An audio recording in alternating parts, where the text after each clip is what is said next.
Assalamualaikum warahmatullahi wabarakatuh. Abu Nawas mendapatkan pertanyaan dari seorang ateis tentang siapa yang menciptakan Tuhan. Kala itu, kota Baghdad kedatangan orang asing yang bikin gaduh warga kota. Tiba-tiba orang asing tersebut mengaku bahwa dirinya tidak mempercayai adanya Tuhan. Dia juga menantang orang-orang muslim berdebat mengenai adanya Tuhan. Kegaduhan orang asing itu sampai ke telinga Baginda Raja, dinilai membuat resah masyarakat. Akhirnya orang asing tersebut dipanggil ke istana oleh Baginda Raja. "Apa tujuanmu membuat onar di negeri kami?" tanya Baginda Raja dengan tegas. Bukan menjawab, orang asing ini malah menantang. "Untuk apa mengaku bertuhan kalau tidak bisa menjawab pertanyaanku?" kata dia. Kemudian Baginda Raja bertanya kembali tentang kepercayaan orang asing itu kepada Tuhan. Dengan tegas orang itu menjawab bahwa dirinya tidak percaya adanya Tuhan dan tidak percaya adanya akhirat. "Tapi saya dan rakyatku percaya adanya Tuhan." "Berarti keyakinan kita berbeda, jadi jangan ganggu rakyatku," kata Baginda Raja. Namun orang asing itu malah mengajukan pertanyaan yang harus dijawab. Baginda Raja pun mempersilahkannya. Orang Islam meyakini bahwa dunia dan seisinya adalah ciptaan Allah. Lalu siapakah yang menciptakan Tuhan? Bukankah sesuatu yang ada pasti ada penciptanya? Tanya orang dikenal itu. Sebenarnya Baginda Raja bisa saja menjawab berdasarkan hadis dan Al-Quran. Tapi karena yang dihadapi adalah orang ateis, maka jawabannya harus dengan logika. Kemudian salah satu menterinya membisikkan kepada Baginda Raja, "Paduka, kalau soal beginian serahkan saja pada Abu Nawas. Dia pasti bisa mematahkan argumen orang ini." "Baginda," kata sang menteri. Raja menyetujui usulan menterinya, maka dipanggil Abu Nawas ke istana. Singkat cerita, Abu Nawas pun datang menghadap Baginda Raja. Ia lalu dipersilakan duduk di sampingnya. "Ada apa, Paduka? Kenapa tiba-tiba memanggil hamba?" tanya Abu Nawas. "Begini Abu Nawas, orang asing ini tidak percaya adanya Tuhan dan dia mengajukan pertanyaan, tapi jawabannya harus masuk akal," ujar Baginda Raja. Kemudian Abu Nawas menatap orang asing tersebut. "Oh, ini orangnya yang bikin gempar kota Baghdad," gumam Abu Nawas. "Silakan, apa yang ingin kau tanyakan?" kata Abu Nawas. Dengan penuh kesombongan, orang asing tersebut memulai pertanyaannya. "Anda sebagai orang muslim tentu percaya bahwa segala sesuatu baik yang terlihat maupun tidak terlihat pasti ada yang menciptakan," kata dia. "Iya, tentu saja saya percaya," jawab Abu Nawas.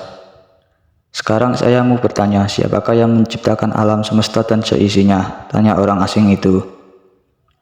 "Yang menciptakan alam semesta dan seisinya adalah Allah, Tuhan saya," jawab Abu Nawas.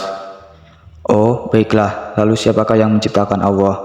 Bukankah tadi Anda mengakui bahwa segala sesuatu yang baik terlihat maupun tidak terlihat pasti ada yang menciptakan," kata orang itu.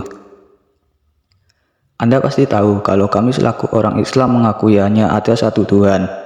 Kita istilahkan saja Tuhan dengan angka 1, kata Abu Nawas. "Sekarang gantian, aku yang bertanya. Angka 3 berasal dari angka berapa?" kata Abu Nawas mengajukan pertanyaan. "Angka 3 berasal dari angka 2 ditambah 1, jawab orang itu. "Tepat sekali. Kalau angka 2 berasal dari angka berapa?" tanya Abu Nawas lagi. "Angka 2 berasal dari angka 1 tambah 1, jawab orang itu. "Benar sekali. Sekarang kalau angka 1 sendiri berasal dari angka berapa?" tanya Abu Nawas lagi.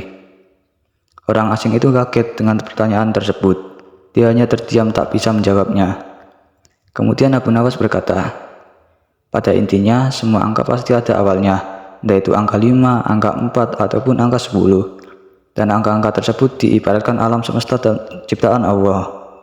Apabila kamu bertanya siapa yang menciptakan Allah, sama halnya saya bertanya dari mana angka 1 itu ada. Kamu pasti tidak akan bisa menjawabnya," kata Abu Nawas.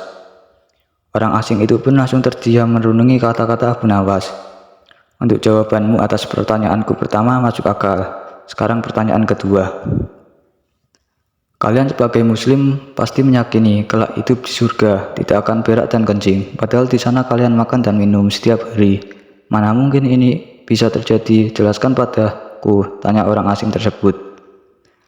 "Baik, akan saya jelaskan. Selama kamu dalam kandungan rahim ibumu, tentunya kamu makan dan minum, bukan? Karena menurut ilmu medis, seorang janin memakan sesuatu yang dimakan ibunya. Lalu ketika kamu dalam kandungan ibumu selama 9 bulan, apakah kamu pernah berak ataupun kencing untuk kedua kalinya?" Pertanyaan orang asing itu bisa dijawab dengan mudah oleh Abu Nawas. Baik, jawabanmu masuk akal. Sekarang pertanyaan yang terakhir. Kalian sebagai muslim pasti meyakini kalau setan terbuat dari api dan neraka juga terbuat dari api. Tapi yang membuat saya heran, katanya setan akan disiksa dengan api neraka. Mana mungkin api bisa menyakiti api? Itu hal konyol yang pernah saya dengar, ujar orang asing tersebut. Sebelum aku menjawab pertanyaan yang terakhir, aku ingin kita saling berjanji, apapun jawabannya kamu tidak boleh marah, minta Abu Nawas. Tentu saja saya tidak akan marah, apalagi kalau jawabannya masuk akal, balas orang tersebut.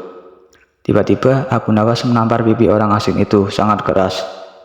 Baginda Raja dan orang-orang yang hadir terkejut dibuatnya. Hei, apa-apaan ini? Kalau tidak bisa menjawab, jangan emosi. Apalagi sampai main pukul. Kayak gini, protes orang asing. Siapa yang emosi? Itu tadi adalah jawaban saya. Apakah tadi kamu merasakan sakit? Tanya Abu Nawas. Tentu saja sakit, jawab orang itu sambil memegang pipinya. Coba kamu perhatikan, tangan saya terbuat dari tulang dan daging, begitu juga dengan pipi kamu. Tapi ketika tangan saya ini tampilkan ke pipi kamu langsung kesakitan. Itulah gambaran sederhana kalau api neraka bisa menyakiti setan.